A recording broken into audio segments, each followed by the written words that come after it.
Hey guys, what's up? This is One Studio, and today we're gonna have a very interesting talk: how to recognize good or bad quality clothes. As a fashion designer, I always have my judging points on clothes.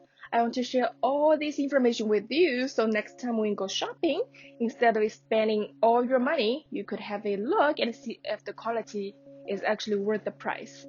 So we'll discuss it from material and how it's being constructed.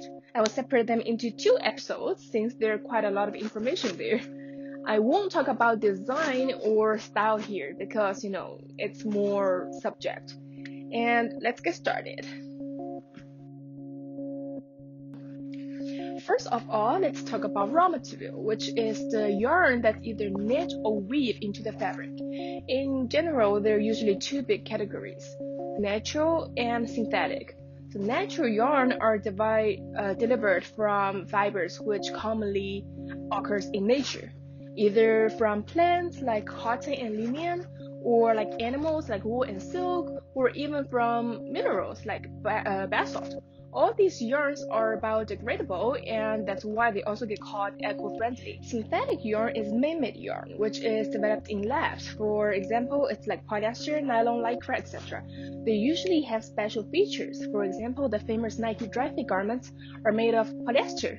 And how it works is polyester doesn't absorb water, and Nike developed a unique high-performance microfiber constructions that allow the air or wind wicking away the sweat and dispersing it across the surface.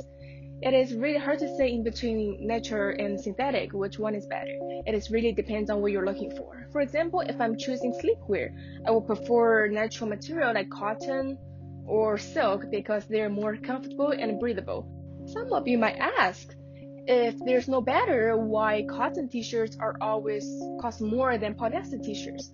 Actually, clothes that's made of natural fiber is always more expensive than the synthetic ones because all these natural resources are farmed. It costs more labor and more time. And also, prices are also related to the species. For example, merino wool yarn is one of the most expensive wool because it is the highest quality and there isn't as much merino as other varieties of wools.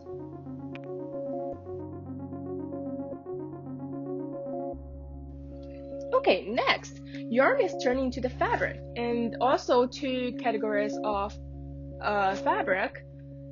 There is woven and knit. What are they? So let's see the picture here. Woven fabric is any textile formed by weaving, and they're usually not as stretchy as knit, but more durable.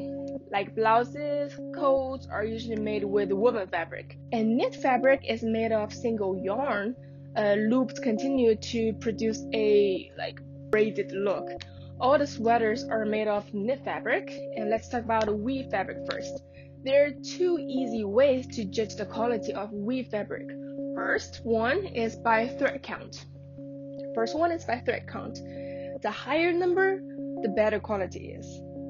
And let's see an example. Cheesecloth usually has super low thread count and very see-through, easy to stretch out. A blouse, not really see-through and more durable. And secondly, we can judge it by color. So look at the first one, it has colors on both sides, and which means the factory dyed the yarn first and then weave it into the fabric. And the other one, it only has color on one side, which means the factory weave the fabric first and then dye the fabric in sheets. Yarn dye fabric usually cost more because it holds the color better and it looks better. Okay, next let's move to the knit. The first one is cut and sew. So width or tube of the fabric are knitted down from the machine, and cutters would follow paper patterns or by using computer-generated technology cut a piece.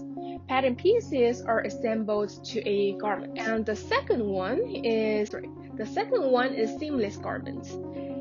We could always see this type of garments in gym wear or underwear.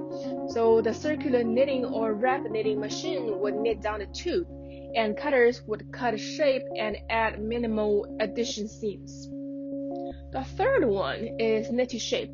So knitting programmers would program the pattern shape in the computer, and then the machine would knit down the pieces. The fully fashion industry is always concentrated on knitting shape pieces, which once assembled on special machines to form a garment will give the desired silhouette effect. And the last one is fully knitted garment. As the name suggested, an entire silhouette, including the trims, is knitted on a highly special machine as a total garment which has no seams and minimal finishing required. The price of knitwears are not only related to the yarn quality but also how it's being made. Fully knitted ones are usually with high-end brands. It requires a lot of labors to programming, and the knitting time is also enormous. Okay, that's it for today's video. Hope this will help you have a better knowledge of what is good quality cloth. Next episode, we'll talk about constructions like seams and finishes. Please let me know if you have any suggestions or questions, and see you next time.